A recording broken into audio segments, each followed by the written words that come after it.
Dalam kehidupan sehari-hari, kita adalah bagian dari masyarakat yang beragam.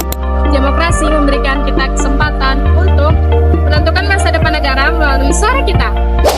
Namun, demokrasi tidak akan berjalan dengan baik tanpa ada partisipasi dari masyarakat.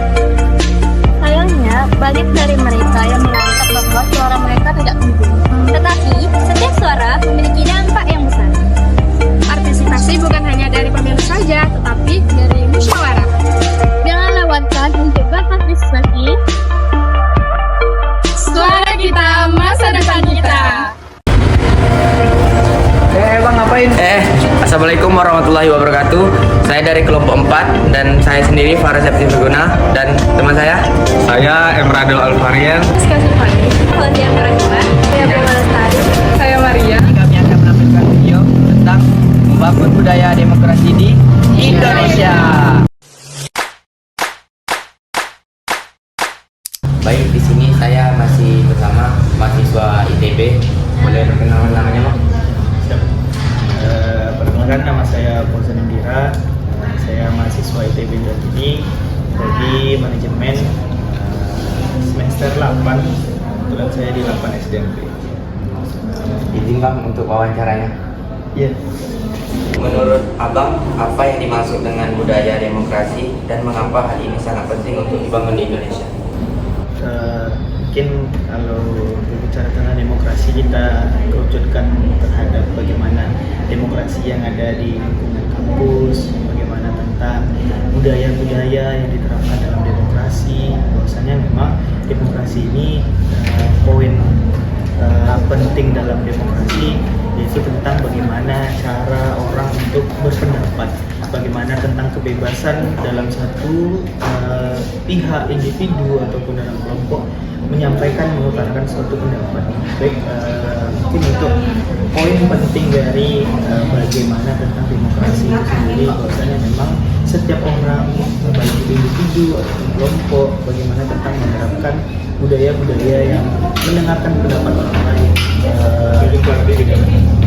juga bagaimana tentang kita melakukan suatu hal yang memang dalam poin penting ketika kita menjadi seorang mahasiswa, kita bisa mengutarakan pendapat kita, apa yang salah, apa yang mau dikritisi, ataupun hal-hal yang memang kita sendiri harus punya rasa menerima pendapat orang lain.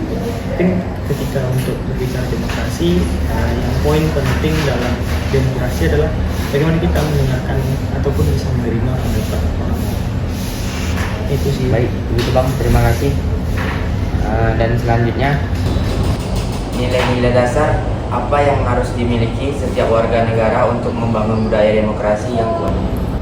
Berbicara tentang nilai-nilai dasar, mungkin kan kita banyak berbicara tentang bagaimana kita menerima apapun dan bagaimana tentang yang ada di kampus, baik itu dari toleransi atau saling menghargai. Itu kan dalam satu hal kita berbicara tentang demokrasi itu harus yang kita sepakati, bahwasanya kita harus memiliki toleransi.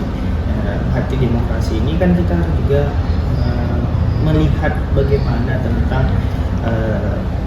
suatu sikap dan hal, bahwasanya toleransi termasuk dalam nilai dasar, saling menghargai termasuk dalam nilai dasar, baik itu dari tanggung jawab, kejujuran, itu kan termasuk dalam nilai dasar.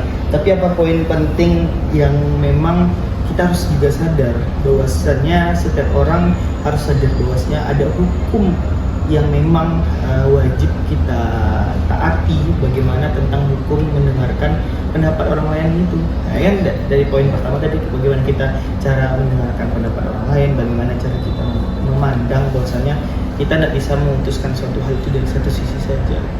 Nah, baik dari itu, ketika kita memutuskan suatu hal, tidak pula hanya dalam satu konteks itu saja. Jangankan kita mengejudge bahwasanya ini salah. Nah, banyak konteks-konteks yang harus kita dengarkan, pendapat-pendapat yang harus kita dengarkan. Sedangkan hakim saja mungkin kan mendengarkan bagaimana menentukan proses hukum itu. Untuk mengadili seseorang, banyak proses yang harus dilalui dia. Jadi tidak hanya tentang bagaimana seseorang itu salah saja. nilai-nilai itu terkandung di dalam mana? Tentang kejujuran, tentang bagaimana saling menghargai tadi, toleransi. Jadi kalau kawan-kawan bertanya tentang bagaimana nilai-nilai dasar, maksudnya banyak nilai-nilai dasarnya, tapi apa poin pentingnya? Kita harus sadar bahwasanya semua nilai-nilai dasar itu terkandung dalam bagaimana kita mendengarkan ataupun menaati hukum, mendengarkan pendapat orang lain tadi. Itu sih bro. Baik Bang, terima kasih. Baik Bang, berikutnya apa peran generasi muda dalam membangun dan melestarikan budaya demokrasi di Indonesia? Jadi kalau berbahasa itu kan kita sering dengar ya, anak muda ini agen of change, agen of control. Bagaimana kalian melakukan perubahan, bagaimana kalian melakukan pengontrolan dan juga menjadi peran penting terhadap semuanya. Ya kalian mungkin dari kelas kalian bisa timbulkan bahwasanya bagaimana kalian menghargai pendapat kawan-kawan kalian, bagaimana kalian nanti memilih ketua kelas dengan cara demokrasi, secara musyawarah dengan kawan-kawan yang ada gitu. Tidak langsung tunjuk siapa Parel langsung ketua kelas ya, tidak, kita dengarkan kawan-kawan. Ini Parel bagus kayak gini, misalnya Pani kayak gini pendapatnya, Bunga kayak gini pendapatnya. Nah ketika udah ada timbul hal-hal seperti itu, kawan-kawan kan jadi suatu contoh di bagi masyarakat. Ketika kawan-kawan timbul ke masyarakat, oh kayak ini loh Pak, cari calon kepala desa tuh, ini loh Pak, kita cari bagaimana ketua pemuda itu dirembukan, ketua remaja masjid. Ketika udah ada kita menjadi apa ya, kita punya tonggak-tonggak tadi, ketika ini sudah jalan, kita enak. Parel kalau lah di kampung kan aslo Pak, nanti remaja masjidnya kita sistem demokrasi lagi, nanti kita tidak main tunjuk aja lagi. Apa efeknya? Ya semua orang akan merasa ya udah dia dipilih secara demokrasi, dia dipilih secara bagus dan segala macam, ya dia akan jalan dengan bagus juga. Nah, ketika pemilihan-pemilihan ini tidak terjalankan dengan baik, otomatis nanti pemimpin yang ada di sana juga bisa tidak baik juga gitu. Alur dan awal yang baik akan menimbulkan akhir yang baik. Tapi kalau dari awal udah nggak baik, kita ragu apakah akhirnya akan baik atau tidak gitu. Tapi kan kita mempertimbangkan berbagai aspek di situ. Peran generasi muda apa? Itu kawan-kawan belajar bagaimana kawan-kawan menerapkan demokrasi yang ada. Ketika udah ada, kawan-kawan akan terapkan masyarakat. Nah, itulah kawan-kawan menjadi agen of change, agen of control. Nah, itu sih tentang bagaimana kalian berubah. Semoga kawan-kawan nanti menjadi seseorang pemimpin ataupun menjadi tonggak-tonggak di masyarakat yang bisa menimbulkan perubahan tentang demokrasi. Mungkin itu sih. Baik Bang, terima kasih banyak atas wawancaranya. Lebih kurang saya mohon maaf Bang. Ya. Wabillahi taufiq wal hidayah. Wassalamualaikum warahmatullahi wabarakatuh. Oke.